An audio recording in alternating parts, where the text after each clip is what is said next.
अस्सलाम वालेकुम viewers, I am Hakeem कैरेप्रती। Welcome to my channel. अगर आपको हमारी वीडियोस पसंद आ रही हैं तो इन्हें लाइक और सब्सक्राइब जरूर करें। शुक्रिया। बिस्मिल्लाहिर्रहमानिर्रहीम। अस्सलाम वालेकुम। मैं हूं हकीम तैयब रफ़ीक और आप देख रहे हैं एक दवाई बनाने का तरीका जिसको इस्तेमाल करने से बदन की बदबू दूर हो सकती है और पसीने की स्मेल से छुटकारा पाया जा सकता है। इस पसीना अक्सर लोगों को ज़्यादा इसलिए आता है कि उनके अंदर हार्मोन्स में कोई गड़बड़ होने की वजह से ज़्यादा पसीना आता है और स्मेल आती है, और जो लोग पानी कम पीते हैं उन्हें भी पसीना ज़्यादा आता है और उसमें स्मेल होती है। उसकी वजह बदन में एसिडिटी होती है और हाजमे के निज़ाम की ख़राबी की वजह से भी होता है, और इसकी वजह कसरत मोटापा भी है।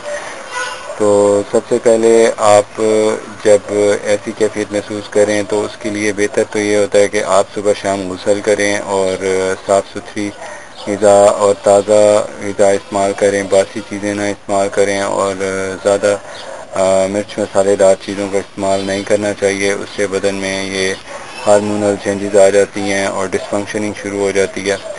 तो जो आज आपको मैं इसको बॉडी स्प्रे बनाने का तरीका बता रहा हूँ, उसके इस्तेमाल से ना सिर्फ खुजली बदन की दूर हो जाती है, जो कि अक्सर गर्मी के मौसम में लोगों को सफाई की कमी की वजह से खुजली हो जाती है और या बदन पे मुख्तलिफ धब्बे लाल रंग के पैदा हो जाते हैं।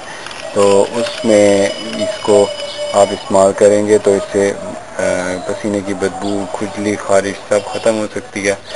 तो इसमें जो अज्जा इस्तेमाल होते हैं सिर्फ दो हैं। एक तो ये पानी का इस्तेमाल होता है और दूसरा जो इसमें बड़ी इलायची डाली जाती है।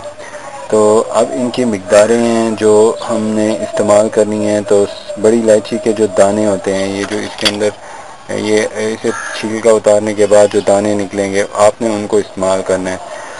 तो वो जो उन दानों का वज़न है तकरीबन 60 ग्राम होना चाहिए दानों का वज़न। उसके बाद इन दानों को आप अच्छी तरह बारीक कर लें, पीस लें।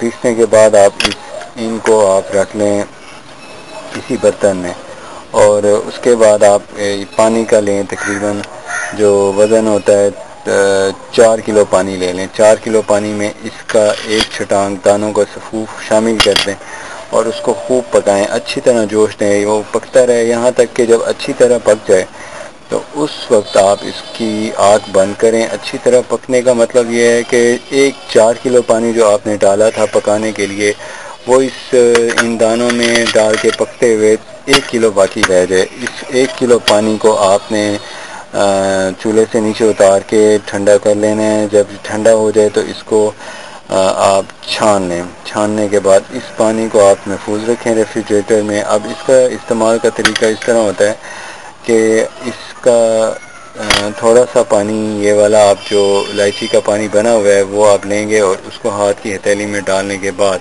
आप उस जगह पे उसको सारा लेप कर दें जहाँ पे ज़्यादा पसीना स्मेल वाला आता हो, वहाँ या सारे बदन की उस पर मालिश कर दें। या जिस तरह बॉडी स्प्रे की एक हल्की सी लेयर लगाई जाती है फुहार सी, तो इसे स्प्रे बॉटल में डाल के इसको बदन पे सारा स्प्रिंकल करें और इसको खुश्क होने दें। इस तरह दिन में 2-3 बार कर लिया करें।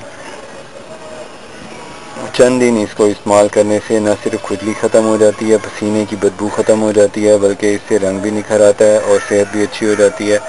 और नाज़रीन, इसको आप इस्तेमाल करें तो इससे पहले आप बदन पे ख़ास तौर पे बगलों में जो पसीना आता है उसकी सफाई का ख़ास ख्याल रखना चाहिए। यानी आप अंडर शेव और ज़रूर करें। अंडर आर्म्स बालों को ज़रूर 2 हफ्ते बाद साफ़ कर लिया करें। उससे फिर बदन में इतनी स्मेल पसीने में नहीं आती, लेकिन अगर आती हो तो भी इसके इस्तेमाल से ख़त्म की जा सकती है। आप इसको बनाने के बाद तकरीबन 1 माह तक रेफ्रिजरेटर में भी रख सकते हैं, ये ख़राब नहीं होगा। और इसके साथ ही मुझे इजाज़त दीजिए। अगर आपने हमारा चैनल सब्सक्राइब नहीं किया तो वो सब्सक्राइब ज़रूर कर लें, और अगर आपको कोई मशवरा वगैरह चाहिए हो तो आप कमेंट्स करें। कमेंट्स में आपको इसका जवाब मिल जाएगा। और इसके साथ ही मुझे इजाज़त दीजिए। अल्लाह हाफ़िज़। अस्सलाम।